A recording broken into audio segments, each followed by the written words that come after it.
ओम नमः शिवाय। आज सोमवारी एकादशी के दिन आइए सुनते हैं शिव जी और पार्वती जी की कथा।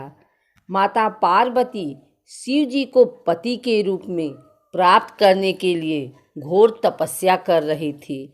उनके तप को देखकर देवताओं ने शिव जी से देवी की मनोकामना पूर्ण करने की प्रार्थना की। शिव जी ने पार्वती जी की परीक्षा लेने सप्त ऋषियों को भेजा। सप्त ऋषियों ने शिव जी के सैकड़ों अवगुण गिनाए, पर पार्वती जी को महादेव के अलावा किसी और से विवाह मंजूर न था।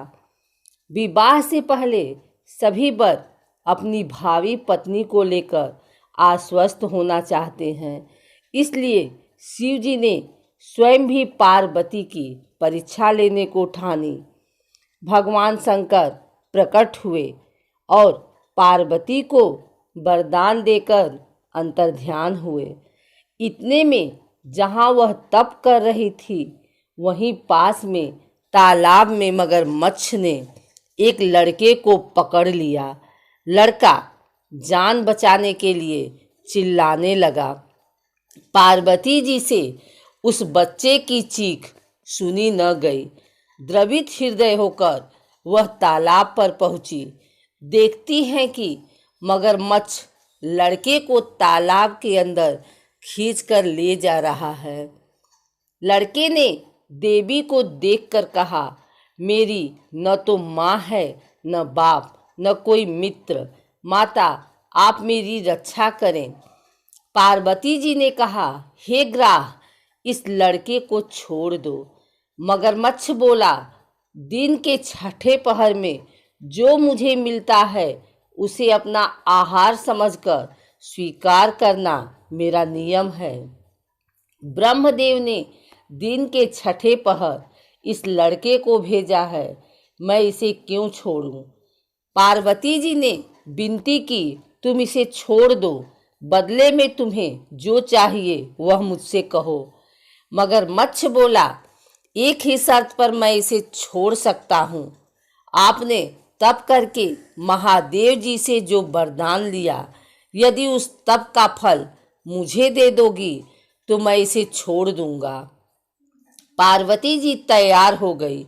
उन्होंने कहा, मैं अपने तप का फल तुम्हें देने को तैयार हूँ, लेकिन तुम इस बालक को छोड़ दो। मगरमच्छ ने समझाया, सोच लो देवी, जोश में आकर संकल्प मत करो। हजारों वर्षों तक जैसा तप किया है वह देवताओं के लिए भी संभव नहीं। उसका सारा फल इस बालक के प्राणों के बदले चला जाएगा। पार्वती जी ने कहा, मेरा निश्चय पक्का है, मैं तुम्हें अपने तप का फल देती हूँ, तुम इसका जीवन दे दो। मगरमच्छ ने पार्वती जी से तप दान करने का संकल्प करवाया। तप का दान होते ही मगरमच्छ का देह तेज से चमकने लगा।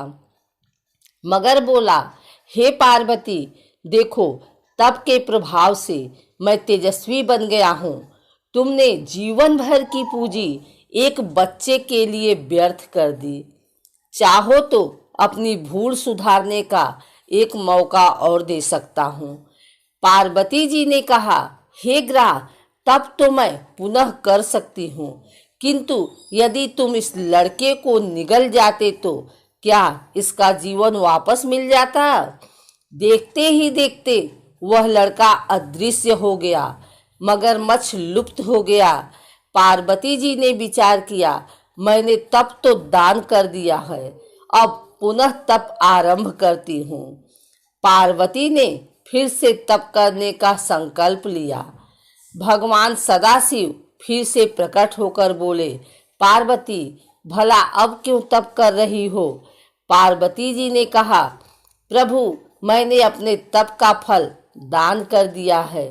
आपको पति रूप में पाने के संकल्प के लिए मैं फिर से वैसा ही घोर तप कर आपको प्रसन्न करूंगी। महादेव बोले, मगरमच्छ और लड़के, दोनों रूपों में मैं ही था।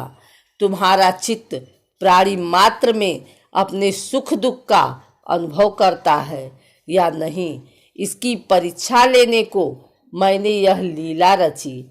अनेक रूपों में दिखने वाला मैं एक ही एक हूँ।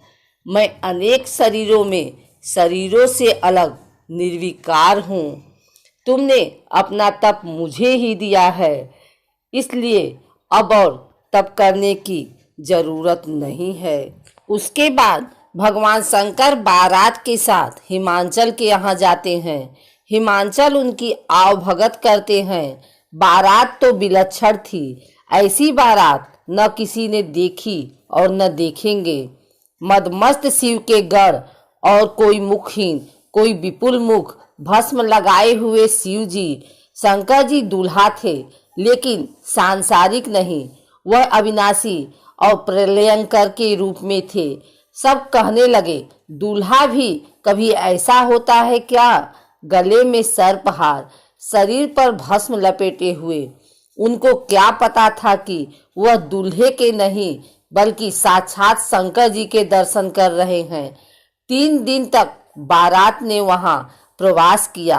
अब तो बारात कुछ घंटों की होती है, लेकिन शास्त्रीय परंपरा के अनुसार तब बारात कई दिन ठहरती थी। सारे मंगल कार्य विधि विधान से होते थे। पार्वती जी के साथ सखियां हंसी ठिठोली कर रही थी। सखियां मंगल गान कर रही हैं।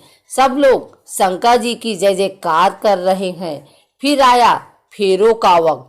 शंकर जी और गौरी फेरों के लिए बैठे। पंडितों ने शंकर जी से कहा कि अब आप संकल्प कीजिए। महासंकल्प लेने वाले शंकर जी आज स्वयं संकल्प कर रहे हैं, जिनके संकल्प मात्र से ही सारे कार्य सिद्ध होते हैं। आज उनको पंडित कह रहे हैं कि आप संकल्प कीजिए। शंकर जी संकल्प को उद्धत हुए। तभी पंडितों ने उनसे पूछा, आपका गोत्र क्या है? शंकर जी हैरान, कैसे बताएं कि क्या है गोत्र? कभी इस पर ध्यान नहीं दिया। सृष्टि के जन्म, पालन और संहार में लगे रहे। शंकर जी का त्रिलोक ही गोत्र है। शंकर जी ने ब्रह्मा जी और विष्णु को देखा। दोनों ने शंकर जी को देखा और हंसने लगे। पंडित जी समझ गए कि उनसे भूल हो गई।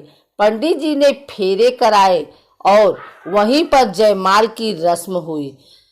जयमाला कराने के शास्त्रीय विधान फेरों के बाद का है। पंडित जी ने बारी बारी से वचन कराए। शंकर और पार्वती जी ने पति धर्म और पत्नी धर्म का पालन करने के लिए वचन भरे।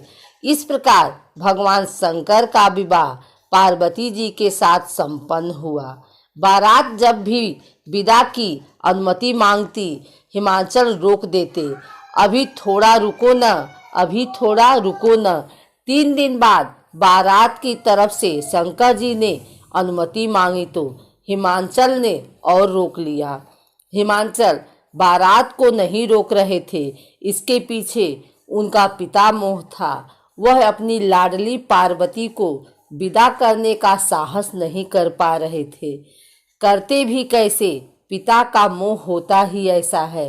बाबुल के घर से विदाई के वक्त बहुत भावुक होते हैं।